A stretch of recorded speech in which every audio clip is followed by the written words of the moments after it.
to a special two-part series on hair loss. Restore your roots and confidence. I'm your host, Kimberly Vaughn, and today we're joined by an extraordinary guest, Emyli Lovz, a renowned dating coach and the co-founder of MegaDating method. In this episode, you're going to explore the fascinating connections between self-confidence, hair loss, yes, and hair growth, and your dating success. How does it affect you? And how does it affect your dating life? So get ready to discover transformative insights that will empower you in both your personal life and your hair journey. Let's dive in. Are you looking for the best hair loss treatments and solutions for you? Well, you're in luck because today I have a hair restoration expert, Kimberly Vaughn. Kimberly is a board-certified clinical trichologist who has been dedicated to the study of hair and scalp for over 25 years. As founder of HPIHair, Kimberly has treated thousands of clients using a trichological paramedical approach. She's internationally recognized and trained as a leading expert in the science and practice of hair and scalp treatments. Kimberly is also an early adopter of cutting-edge treatments and is passionately focused on a whole body approach as a certified nutritional consultant. She's an active member of the World Trichology Society, International Association of Trichologists, National Alopecia Areata Foundation, American Hair Loss Association, and TLC Foundation. Kimberly's vision for the company drives the operations, marketing, and business development efforts. They also have a medical director on staff. I know that's super important, so very, very thorough practice. So Kimberly, I have some questions for you. I hope that you can answer. Anything I missed that you wanted to share with the audience? Oh my gosh, no, just how exciting it is to be on your show today, Emyli. This is so much fun. 80 million Americans in the United States are losing their hair. It's just so exciting to have an opportunity to talk about it. Oh, well, I can't wait to learn more because both myself and my partner have both dealt with hair loss. So it's something that affects obviously men and women. And I was blown away when it started to affect me, especially in COVID. I really didn't know what was causing it or what to do about it. So I'm so excited to talk with you. I'm going to start with some questions that my students from my dating coaching program have. The first being, does rubbing cinnamon into your scalp really mitigate against future hair loss? And what about reversing hair loss? Oh my gosh. Let's see. So let's start with cinnamon. There's an awful lot of information and false information that is out in the world of the internet that give us false hope for miracle cures, such as cinnamon, such as olive oil, such as rosemary oil, lots of different holistic and natural ingredients. So cinnamon can be used as an anti-inflammatory. It helps the body sometimes lower inflammation. By rubbing it onto the scalp, I think you're going to smell nice and spicy when it's all over. But I don't know if there's any factual evidence that rubbing cinnamon on the scalp is going to make a difference. That actually made me think of a question that my dad used to say this with so much authority, like I just believed him. But he used to tell me if you rub blackstrap molasses on your hair, you will reverse grayness. Is that just total crap? Well, putting anything on the top of your head is only treating the skin that it's touching or the hair strands that it's touching, right? Mm-hmm. The graying process of the hair starts well below the top layer of the skin. Mm-hmm. And so I would say that would be a little questionable. And so there's no scientific evidence that black molasses or cinnamon is going to make a difference in the color of the hair or in how slow the hair is going to shed. Fabulous. Can you tell me, why does an increase in testosterone levels correspond with an increase in hair loss and beard growth? Okay, so a lot packed in that particular question. So the one thing that all men are familiar with is an acronym or an initials called DHT. And so DHT stands for dihydrotestosterone. What is testosterone? Testosterone is a hormone responsible for helping our bodies maintain its normal growth. Now, when we think of testosterone, we think of testosterone mostly for men. But what women need to understand is that you have components and levels of testosterone for women just as you do for men. But when testosterone is formed in the body and when we are born in vitro, that is when that you will typically find that either your genetic position of a male or a female will dictate how much testosterone that you have in your body. And so scientists have said for many, many years, and it is now proven that we have this DHT breakdown or this dihydrotestosterone that starts to, in my terminology, coagulate or clog the actual hair strand itself. Oh, and so is it different with the beard than it would be on the top? So yes, and so what happens is that we have learned over the years that we have two types or areas of concern when we talk about hair loss. The first is male pattern thinning, right? So that is a typical thought that we envision, right? Of when we think of a male thinning, we think of it thinning from the frontal hairline or starting in the crown and then somewhere meeting in the middle, right? Mm-hmm. And so we know from a scientific perspective that that area of the scalp is affected by testosterone or affected by hair loss. For women, and as you had shared earlier with COVID, you experienced something called female pattern hair loss. And when we experience female pattern hair loss, we can truly be a male or a female experiencing it. But it means that the hair is going to start shedding from the frontal hairline all the way to the nape or from the nape to the front. And so what happens is again, now we know that there's a different affection in the hair follicle itself, and there's something else that's causing that loss. When it comes to other areas of our body, right, it means that testosterone is probably the production of testosterone is fluid and is producing just as it's supposed to. And so when we find that our beards get thicker, or we find that we have more hair on our body than we do on our head, many times that means that our levels of testosterone are elevated. And so for men or for women, if we're utilizing any form of hormone replacement therapy in testosterone, whether it's injections, whether it's pellets, whether it's cream, for men or for women, it can cause that testosterone level to be elevated, which what we've learned is that it causes more hair loss on the top of the head, but it can cause more hair growth on the rest of the body. Oh, weird. It would be nice if we could just tell it where to go. Yes, wouldn't that be nice?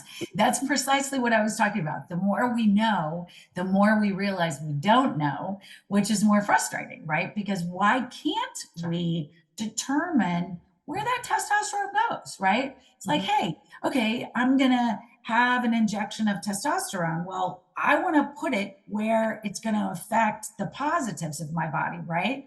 And not the negatives, but it doesn't quite work that way. Darn it. I know. Interesting. Okay, so what are some behaviors we can do to promote and protect our hair follicles? Are there certain shampoos that are detrimental to follicle health? Right. So what can we do to help the hair continue to grow? So hair loss is complicated. Yes, we have a genetic form of hair loss, right? Which this is this dihydrotestosterone or this DHT buildup that we spoke about. That is fairly clear in the path, right? So we can test and we can determine what's going on with the genetics to determine, is this a genetic hair loss case?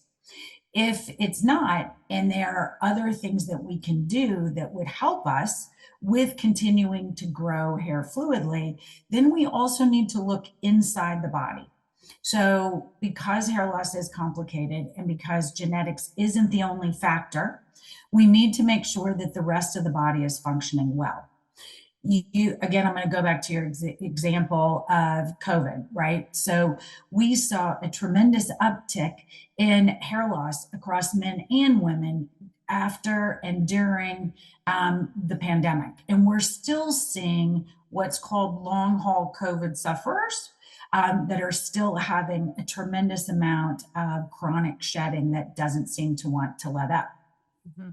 So, what we can do proactively is make sure that our hormone levels are all balanced correctly. So, depending upon your age, you're going to have different surges in hormone levels, right? So, if you think about children when they go through puberty, for men, we see a higher level of testosterone. For women, we see higher levels of estrogen. We see both increase and vacillate over their aging process.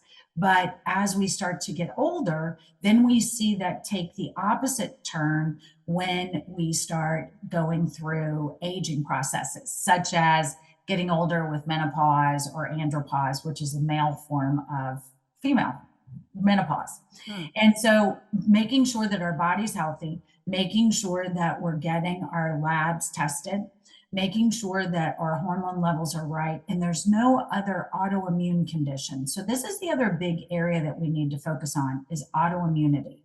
So simply how much inflammation is in the body and how strong are the cells of the body. And so there is a condition called alopecia areata, alopecia universalis, and alopecia totalis. And so the reason I'm using this as an analogy is because you can lose your hair from small spots on the scalp to all over the top of the head, all throughout the entire body. That is an autoimmune condition. And so when that particular autoimmune condition flares, in whether it's in hair loss, whether it's in rheumatoid arthritis, whether it is in a thyroid disposition, it causes effects on the entire body. So making sure that your holistic health is really in check is a real good prevention. The other is thinking about stress on the hair itself. So when we think about lots of braids, when we think about extensions, when we think about pulling the hair or tugging on the hair in a manner of always pulling the hair up in a pony, back in a pony, or a bun, males or females, that is can contribute to a situation that is called traction alopecia.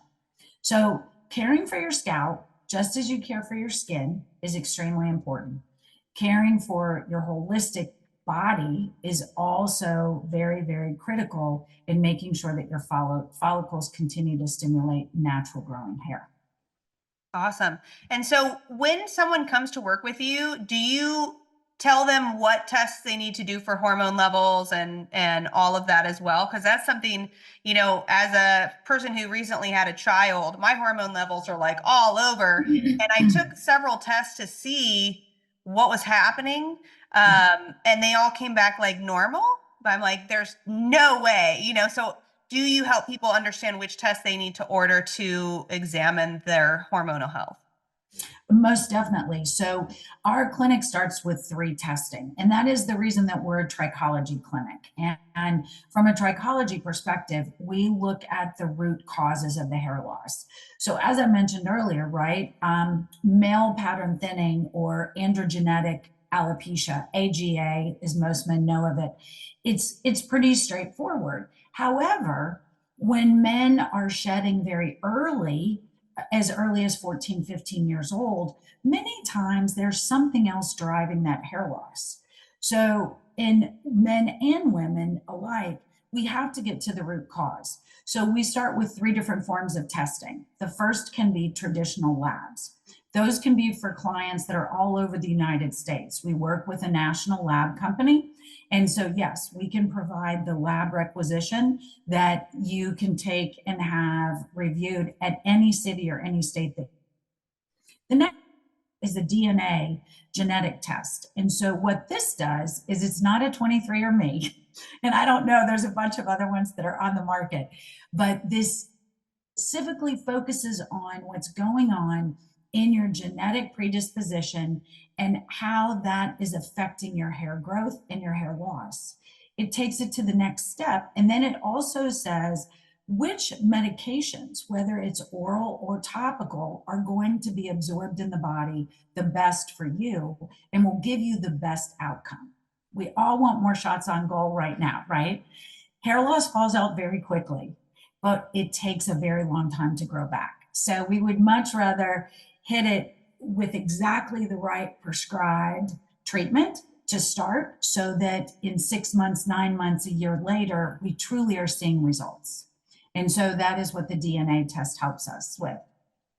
In your particular situation, and for anyone that's listening that's had any type of holistic issues, such as pregnancy, such as diet issues, such as intestinal issues, Crohn's is a perfect example, right? Is that we need to look deeper into the body. And when I say deeper, not from a blood level of just labs, we need to look at it from an epigenetic level. And so epigenetics is really what is going on in our environment and how does it affect our body? How does it affect our immune system, our amino acids in our body, our cell reproduction? What is happening with viruses that could be lingering in our system?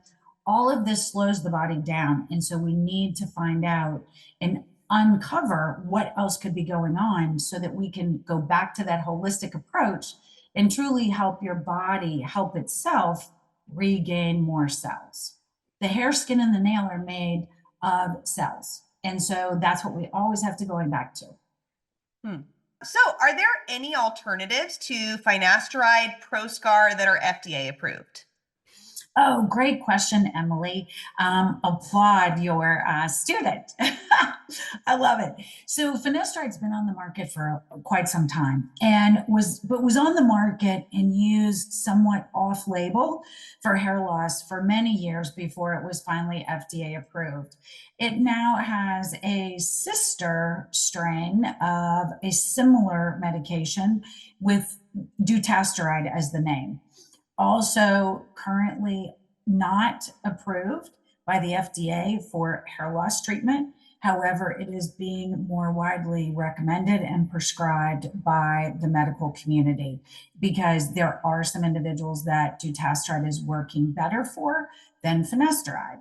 And Proscar is just kind of an off-label name. And so that is one of the reasons that we find that, making sure that we're staying FDA compliant as clinicians is certainly important.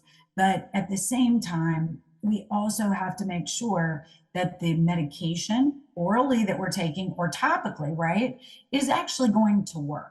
So this is the reason that we were talking about our DNA testing before, is it's really important instead of taking a medication for a year, 5 years, however many years, and not knowing if it's working or not, is to determine, is that the right medication for you? Okay. And any idea, how would you know that it might not be? Well, and so there are certain tests. And so our particular DNA genetic test will look at over 350 SNPs, which just means a genetic strain, right? And we can tell within that analysis is to understand which particular medication is your body going to respond to. So is it finasteride? Is it dutasteride? Is it minoxidil? Is it vitamin E? Is it another type of supplement? We all talk about saw palmetto, right? Saw palmetto orals for, it's going to slow my hair loss down. That doesn't always work that way, but it is a very popular brand of supplement. Biotin is another one. But taking anything that you're unsure it's going to work or not for any lengthy period of time is not as wise as really trying to get to the root cause of what is going to work for you. Yeah, because I can imagine if you take it and you've been taking it for a really long time, you really don't know, could it be better? Or is this really effective or not? So that's interesting. The other point is a lot of times we will find that clients, if they have been on a finasteride, they do not want to stop taking it because if they've already started to thin, then they have read somewhere that if you stop taking finasteride, that it will cause your hair to fall back out again. And it doesn't work that way. Interesting. But at the same time, it doesn't matter if you're taking finasteride, if you're taking a supplement, if you're taking a heart medication, anything moderate to a severe, heavy dosing of medication that's critical for your body. You never want to just go cold turkey and just stop using it anyway. Wow, what an enlightening conversation with Emyli Lovz. I know you learned a lot. I certainly did, and hopefully I was able to share a lot of information as well with some of her listeners and her clients. I hope this gave you an opportunity to embrace your self-confidence and take charge of your dating life. Remember, this is just the start of our part 2 series, so be sure to join us next time as we delve even deeper into the world of self-assurance, relationships, hair loss, and hair health. Until then, keep radiating your confidence, looking amazing, and remember, this is Kimberly Vaughn signing off from Your Hair Loss, Restore Your Roots and Confidence, where we can help you get to the root cause of your hair loss, one episode, one consult, and one client at a time. Thanks so much. Make it a great hair day. Bye-bye.